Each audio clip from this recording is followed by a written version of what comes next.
¿Qué documentos debo tener cuando fallece un ser querido? Hola, mi nombre es Angelino Morales, gerente general de Funerales Nazaret, y hoy vengo a hablarles sobre un tema muy importante. ¿Qué documentos debo tener cuando fallece un familiar? Y es muy importante que nosotros contemos con el DPI de la persona que falleció. Es muy importante tener este documento porque es la base principal para poder hacer cualquier otro trámite. Si es extranjero, debe contar con un pasaporte.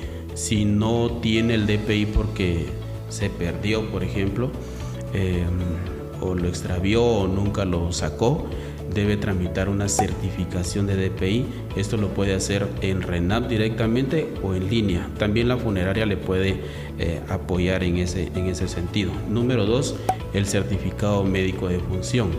¿Esto en dónde lo dan?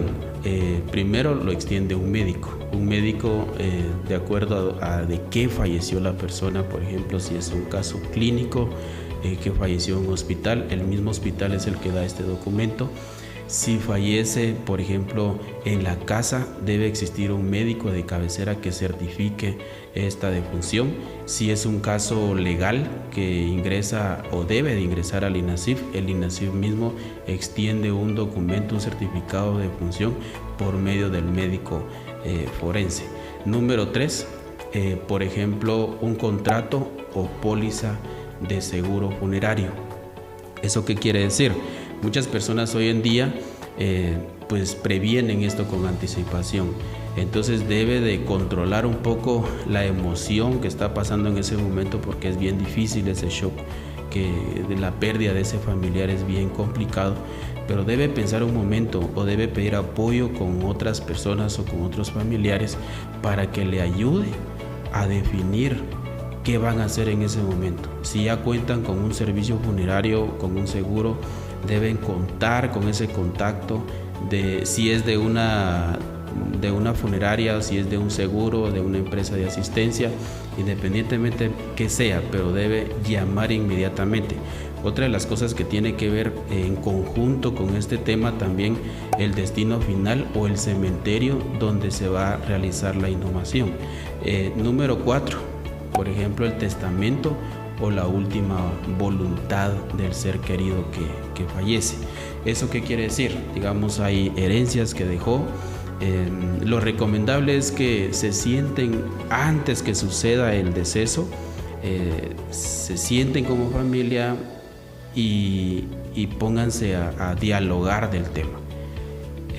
Se reúnen y entonces van a saber realmente qué tienen las personas, a quién le van a dejar, por ejemplo, esa casa, ese terreno. Número 5 es la póliza de seguro, como ya lo habíamos hablado anteriormente, pero esto va mucho más enfocado a beneficios que puede tener esa persona después que fallece, y esto normalmente pues los beneficiarios son los mismos familiares. Documentos financieros, ¿esto qué es o qué quiere decir? Reúna todos los estados financieros de los bancos, cuentas bancarias, por ejemplo. Es muy importante que lo tenga a la mano para tomar decisiones con su familia, con los hijos si hay hijos, ¿verdad? 7, documentos de propiedad. Es importante que ustedes sepan qué propiedades tenía la persona que falleció.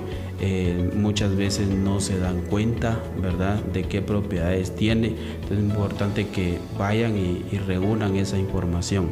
Nosotros en la funeraria, en Funerales Nazaret, tenemos un documento que se llama huella de vida, y con mucho gusto se lo podemos dar sin ningún costo, o no puede llegar o de repente está en otro país, se lo podemos enviar a través de un correo electrónico. Eso le va a ayudar a ordenarse antes que tenga la emergencia. Contrato de préstamos o deudas, esto es muy importante también que lo sepamos. Si no lo sabemos antes del fallecimiento, es importante que en ese momento o después del deceso se reúnan nuevamente y hablen del tema. Documentos de jubilación y pensiones, esto pues genera cierto dinero para la viuda o para los hijos mismos. Si hay vehículos a nombre de quien está, si está a nombre de esta persona que falleció, lo tienen que arreglar lo antes posible, porque mientras más tiempo pasa es más complicado, sobre todo que busquen la ayuda con un profesional, con un abogado que les puede dar mayor información. Esperamos que esta información que nosotros le estamos trasladando sea de suma importancia para usted. Síganos en todas nuestras redes sociales, vamos a estar compartiendo próximamente repatriación funeraria, y eso es cuando fallece un familiar en el extranjero y debe venir hacia Guatemala. Muy buen día.